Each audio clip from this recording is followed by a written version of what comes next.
Hi, bright day my dear clients. Ako tuod si Samuel C. Alinio, your Sun Life Financial Advisor.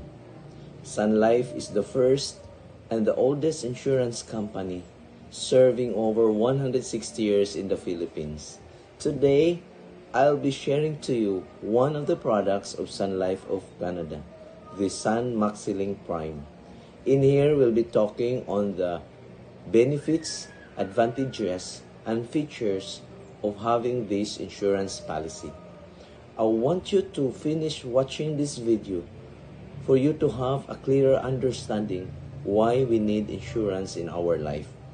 I want you to register on a Calendly link provided for a free financial consultation via Google Meet. Grab this opportunity now. Remember, your decision today determines the kind of future you will have. So, may Sun Life as your lifetime partner and reach your financial goal through Sun Life.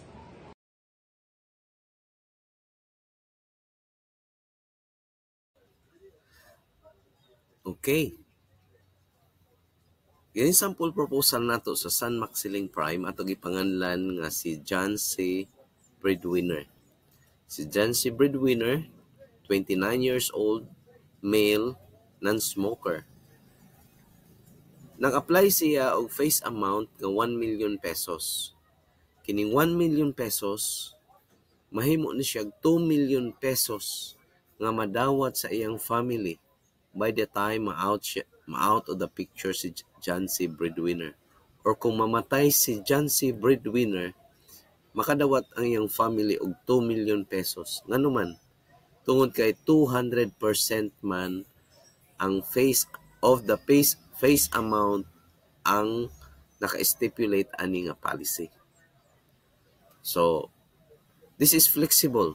Kung magbutang ka diri og imo paubsan 500,000 times 200%, 1 million gihapon madawat. In this sample, 1 million pesos, mahimo siya 2 million pesos. Mano gitawag og double indemnity. Nagbutang pod siya, nag-apply pod si John C. Breadwinner og 500,000 for accidental death benefit. Pasabot nga kung mapatay si John C. Breadwinner tungod sa accident, ang iyang family makadawat og 2.5 million. Ngano man, idugang ning 500,000 dito sa iyahang face amount. O imagine, kung kanindot sa benepisyo, dili na maglisod ang atong mga loved ones by the time kuhaon ta ni Lord, of which guaranteed po raba nga mapatay gyud ang tanan. Tinuod yun ang mga igsuon. Pero as to when, wala ta kabalo. That's why nganong ato man i-shoulder ang atong capacity, financial capacity, nga naa may company nga mo take sa risk. No? So, sa ingon ani nga paagi, ma-break na ang cycle of poverty, ang kapobrehon. As we observe sa atong palibot, mapatay, walay nabilin ng mga kabtangan o kwarta, magpadayon ang cycle of poverty. Pero kung naa kay insurance sama ni John C. Breadwinner, dili lang mahimong poverty, more than pa sa iyahang level o sa iyahang financial status kung naa kay iset aside nga kwarta para sa imuhang family. Napod siya giset aside nga 500,000 para sa iyang critical illness benefit. Pasabot ni ini nga kung masakit siya sa kini nga plan, adunay 36 illnesses nakalista. Apil na diha ang Alzheimer's disease, stroke, ug uban pa nga mga sakit. By the time ma-diagnose si John C. Breadwinner, tagaan siya og 500,000 nga pwede niya magamit sa iyahang pagpatambal.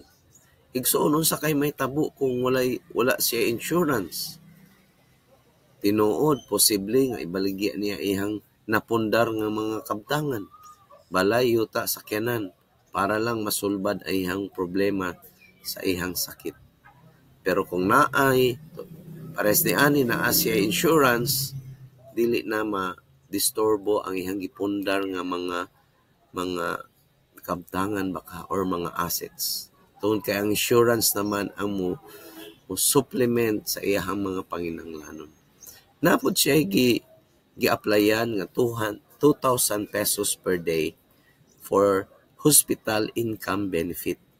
Kining hospital income benefit adunay allocation ang company nga 1,000 days from the start paying the premium up to 60 years old.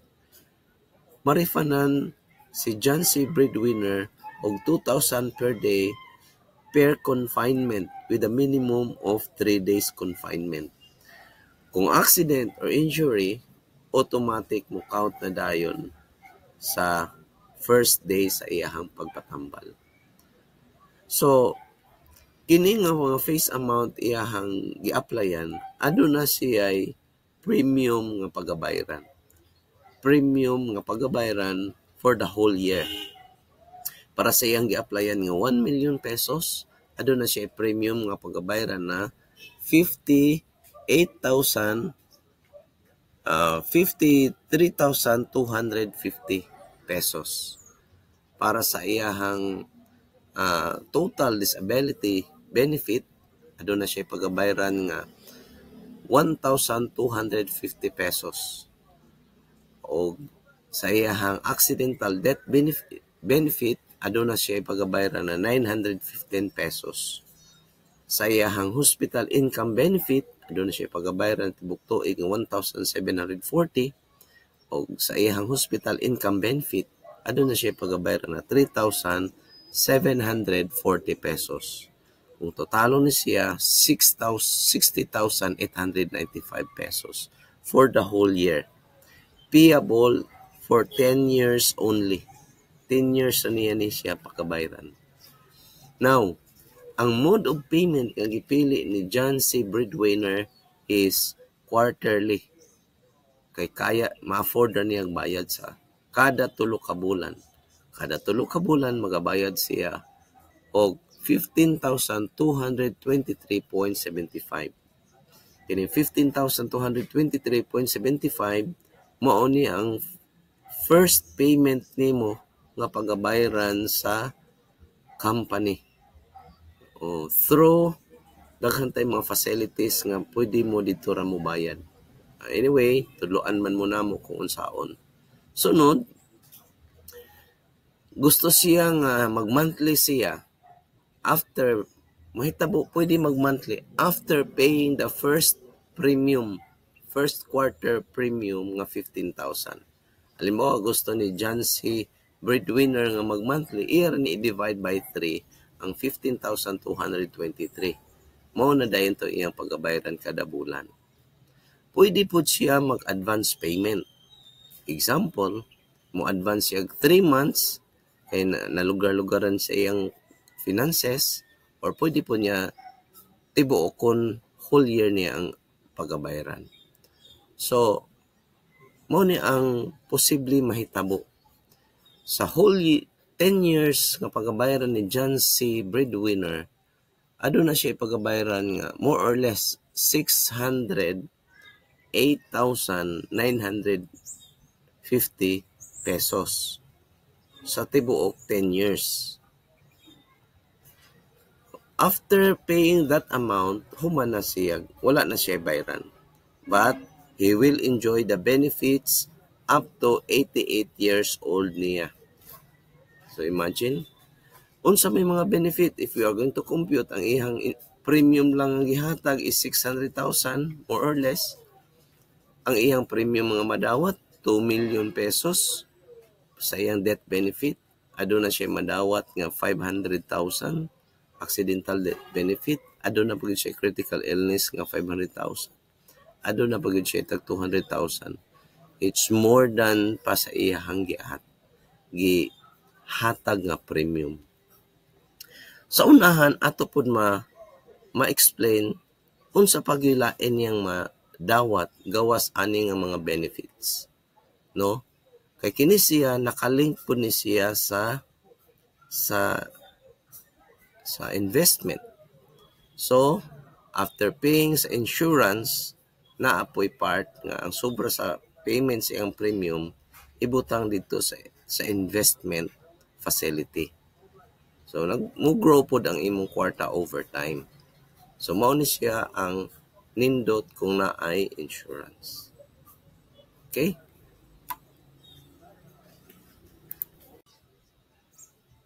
Mao pod ni ang critical illnesses nga covered sa kini nga plan. 36 critical illnesses.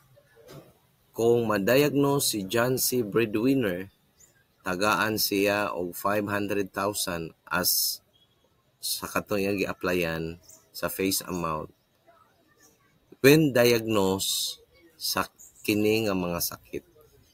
So dili na siya mabalaka tungod kay na may naka-ready na dan nga amount by the time nga God forbids masakit siya o critical illnesses. Compare sa wala gyud siya giandam nga amount, most probably mo resort gyud siya og other way nga madisturbo pa ang ihang gipangpundar nga mga properties. So nga naka-importante ang naay policy or life insurance. Okay. Sa kini nga illustration sa Sun Maxiling Prime product, illustration of benefits nga kini nga product nakalink nga insurance policy sa equity fund. So kita nato dinhi na siya policy fund value nga 4%, 8%, 10%. Kining policy fund value mao ni ang accumulated funds nagtubo nga fund value from the investment nga iyahang nali. Kung 4% ang tubo sa market, mao ni ang naka-line up nga column sa 4%. Withdrawable ni siya, my dear clients. Dili lang siya doon o withdraw kay ma-close ang imuhang policy. You can withdraw 80% of the amount para makapadayon siya o accumulate. Pero kung imo siyang pasagdan over time, say for example si John C. Breadwinner, iyahang withdrawon by the age of 49 years old, aduna siya withdrawable amount ng 1.7 million sa 10%. So kung ato siya kuhaon, withdraw siya og 80% sa 1.7 million, just multiply it ng 0.80.